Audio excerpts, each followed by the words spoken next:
High বন্ধুরা, তো দেখতে পাচ্ছেন আমি আজকে ডিমের তরকারি করব। তো দেখুন কিভাবে করি, তো দেখতে থাকুন চলো। তো এই যে প্রথমে আমি ডিমগুলো ভালো করে ধুয়ে নিয়েছি, আর এদিকে আলু ছাড়িয়ে দুচালা করে নিয়েছি, প্রেসারে সিদ্ধ করব। টমেটো নিয়েছি দুটো, আর দুটো আলু বড় বড় সাইজের দুটো আলু নিয়েছি। আলুগুলো চেলা করে নিয়েছি, নিয়ে আর এই যে প্রেসার কুকারে দিচ্ছি টমেটো, আলু আর ডিমগুলো সুন্দর করে ধুয়ে একটু জল দিয়ে দিয়ে সিদ্ধ করে দিয়ে দিয়েছি।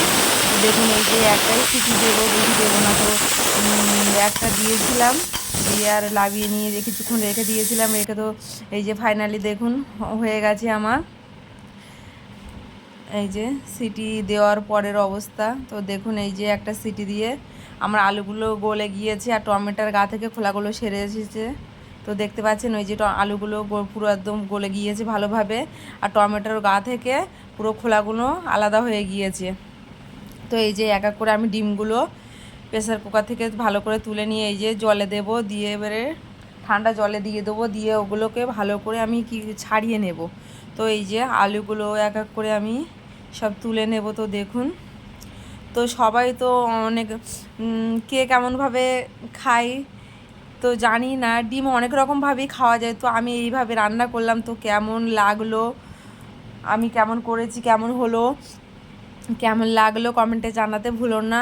আর এইভাবে আমার মতো করে একবার ট্রাই করে বাড়িতে দেখবেন, খুবই সুন্দর টেস্টি হয়েছিল, আর গলেছিল। আলু না গললে তরকারিটা একটু গাঢ় না হলে ভালো লাগে না। তো দেখতে পাচ্ছেন এই যে আলু তোলা হয়ে গিয়েছে, টমেটো তুলে নিয়েছে, আর এই যে খোলাগুলো নিচে পড়ে আছে, দেখতে পাচ্ছেন খোলাগুলো খুলে গিয়েছে। পুরো খুব সুন্দর হয়েছিল, সিদ্ধ পুরো পারফেক্টলি হয়েছিল। তো দেখুন এদিকে এই যে ঠান্ডা জলে আমি ডিম দিয়েছি, দিয়ে এবারে ছাড়িয়ে নিচ্ছি এক হাতে, কারণ এক হাতে আমি ক্যামেরা ধরে আছি তো সমস্যা হচ্ছে। তো দেখুন এক হাত দিয়েই সুন্দরভাবে ছাড়িয়ে যাচ্ছিল। আর ওই যে সিদ্ধর সময় ওতে একটু লবণ দিয়ে দিয়েছিলাম, তো দেখতে পাচ্ছেন কত সুন্দরভাবে ছাড়িয়ে যাচ্ছে। এক হাত দিয়ে আমি ছাড়িয়ে নিচ্ছি, ছাড়িয়ে একটু ধুয়ে নিচ্ছি। তো দেখুন এই যে এদিকে আমার পেঁয়াজ আদা রসুনগুলো, পেঁয়াজ কেটে নিয়েছি, আদা রসুন কুচিয়ে নিয়েছি। তো এই যে ডিমগুলো ছাড়িয়ে নিচ্ছি এক হাত দিয়ে সুন্দর করে, দেখুন ছাড়িয়ে ধুয়ে নিয়ে নিয়েছি। আর এদিকে টমেটোগুলো সুন্দর করে সিদ্ধ হয়ে গিয়েছে, খোলাগুলো ছাড়িয়ে এমনি ছাড়িয়ে গিয়েছে কিছুটা, আর এই যে একটু ছিল অল্প একটু গায়ে লেগেছিলো, সেগুলো আমি ভালো করে পরিষ্কার করে ছাড়িয়ে নিলাম। তো দেখতে পাচ্ছেন, তো এবারে ওই আলুগুলো সিদ্ধ হয়ে গিয়েছে, আমি আলুগুলো খুন্তি দিয়ে একটু পিস পিস করে কেটে নেব। তো দেখুন আলু সিদ্ধ হলে ঝোলটা গাঢ় হবে, খেতে সুন্দর লাগে, পাতলা ঝোল হলে খেতে ভালো লাগবে না।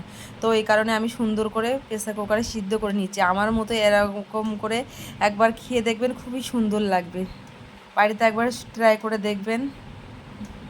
তো দেখতে পাচ্ছেন এই যে আলুগুলো কত সুন্দর সিদ্ধ হয়েছে, পিস পিস করে এই যে খুন্তির সাহায্যে আমি সব পিস করে নিচ্ছি আলুগুলো। তো দেখুন এই যে সবগুলো এই যে খুন্তির সাহায্যে আমি এই যে খুব সুন্দর করে পিস করে নিচ্ছি।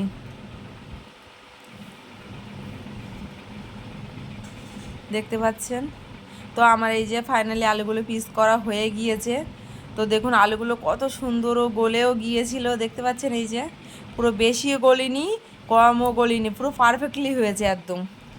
পুরো অনেকে গলে যে হয়ে যায় তেমন না। তো এই যে লবণ আর হলুদ দিয়ে এবারে কি করব, ডিমগুলো আমি সুন্দর করে মাখিয়ে নেব।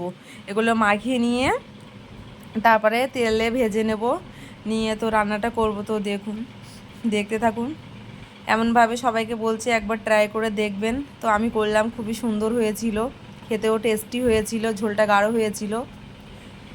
তো অনেক রকমভাবে করা যায়, তো আজকে ভাবলাম এটাই করি। তো দেখুন এইদিকে আমার মাখানো হয়ে গিয়েছে, এদিকে কড়াতে এই যে সর্ষে তেল দিয়ে দিলাম।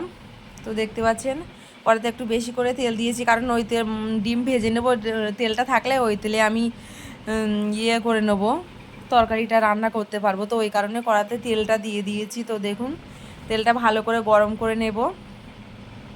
তো এই যে ফাইনালি আমার তেলটা গরম হয়ে গিয়েছে, তারপরে এক এক করে ডিমগুলো ছেড়ে দেবো সব। তো দেখুন আমরা চারজনের মানুষ, ওই জন্য চারটেই নিয়েছিলাম। তো দেখুন এই যে ডিমগুলো সাইজগুলো কিন্তু খুবই বড় বড় ছিল, আর একটা ডিম পুরো গোল একদম বলের মতো। তো দেখুন এই যে লাল লাল করে ডিমগুলো একটু আমি ভেজে নেব। তো এই যে আমার লাল লাল করে ভাজা হয়ে গিয়েছে ডিমটা, দেখতে পাচ্ছেন পুরো। এবারে আমি তুলে নেব ডিমগুলো, এই যে ডিমগুলো তুলে নিয়েছি। তারপর ওই যে কড়াতে তেল ছিল, তেজপাতা জিরে লবঙ্গ দারচিনি এলাচ সব কিছু দিয়ে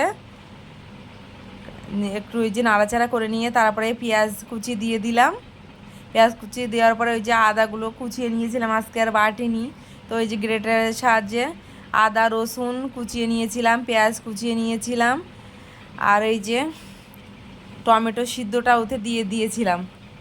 ওই পেঁয়াজ লঙ্কা কষানোর পরে তারপরে ওতে এবারে লবণ হলুদ আর একটু লঙ্কার গুঁড়ো, কাশ্মীরি লঙ্কার গুঁড়ো দিয়ে দিলাম, দেখতে পাচ্ছেন, আর একটু তেল দিয়ে দিয়েছিলাম আবারও। তো এই যে কত সুন্দর তেলটা ছেড়ে দিয়েছে, দেখতে পাচ্ছেন আপনারা। তো এই যে সব কিছু আমরা লবণ হলুদ জিরে ধনে মৌরি সব কিছু কমপ্লিট করে দিয়ে, আর এই যে সিদ্ধ আলুটাকে আমি ঢেলে দিয়েছি। তো এই যে সিদ্ধ আলু ঢেলে দেওয়ার পরে আমি ভালো করে ওটাকে কষে নিয়েছি, নিয়ে তো দেখুন এই যে কত সুন্দর আলুগুলো হয়েছে, ঝোলটা পুরো মাখো মাখো হবে, আলুগুলো খুব সুন্দর গলে গিয়েছিল। তো এই যে কষানো হয়ে গিয়েছে, এবারে আমি জল ঢেলে দিলাম। তো দেখুন এই যে অল্প করে দেব জল, কারণ বেশি দেব না, কারণ আমার আলুটা আগে থেকেই সিদ্ধ ছিল, আপনারা দেখেছেন। তো এই যে জলটা ঢেলে দিয়েছি। তো এই যে ফাইনালি দেখতে পাচ্ছেন আমার ঝোলটা ফুটে গিয়েছে।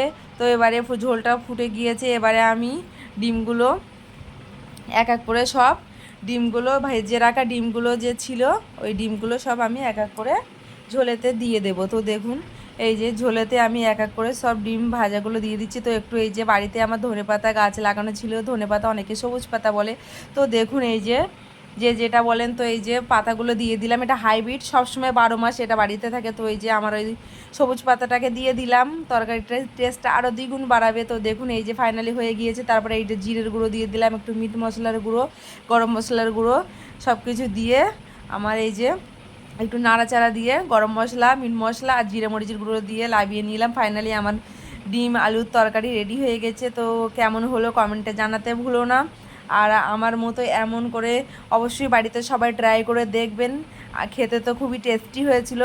তো দেখতে পাচ্ছেন তরকারির কালারটাও খুবই সুন্দর হয়েছিল। তো টাটা বাই বাই, দেখা হচ্ছে পরে ভিডিওতে।